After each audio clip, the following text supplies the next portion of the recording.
আসসালামু আলাইকুম, সবাইকে স্বাগতম জানিয়ে নতুন আরেকটি ভিডিও শুরু করছি। গাছের নিচে অনেকগুলো আম পড়ে আছে, সেগুলোই আনতে যাচ্ছি। এখন গাছের নিচ থেকে এখানে গাছের মধ্যে কিছু ব্যাগ লাগিয়ে দেওয়া হয়েছে যেন পোকা গাছের আমগুলো নষ্ট না করতে পারে। এই যে দেখেন কতগুলো আম পড়ে আছে, এই আমগুলোকে এখন আমি নিব।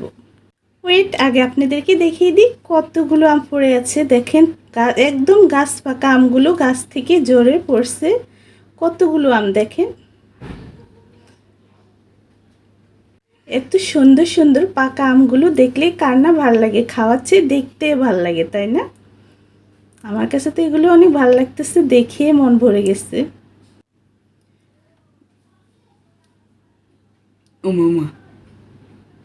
এই যে আমি আমগুলোকে নিচ্ছি একটা একটা করে। এখন সবগুলো আমকে আমি এক জায়গায় নিয়ে রেখে দেব। আমি প্রায় অনেক দিন হয়েছে ভিডিওতে ভয়েস দিই না, প্রায় 1-1.5 বছর হয়েছে।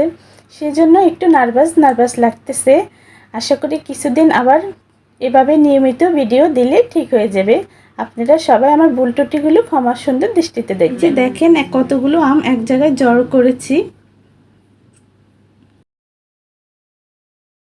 আম নিতে নিতে তোমাদেরকে চারপাশের পরিবেশটা একটু দেখিয়ে দিই। কত সুন্দর পরিবেশটি, সবুজে ঘেরা, আর এত সুন্দর ঠান্ডা বাতাস আসতেছে যে কি যে ভাল লাগতেছে। চারপাশে আরো অনেক আম পড়ে আছে, আমি অনেকগুলো নিয়েছি। আমি আম নিতে নিতে আমি নিজে টায়ার্ড হয়ে গেছি। এত আম দেখেন এখনো চারপাশে পড়ে আছে। এখানে অনেকগুলো আম আগে জমিয়ে রেখেছে, এগুলো পচে গেছে। আরো দেখেন কতগুলো আম আছে। ভিডিওটি ভালো লাগলে অবশ্যই লাইক, কমেন্ট, শেয়ার, সাবস্ক্রাইব করে দেবেন। আল্লাহ হাফেজ।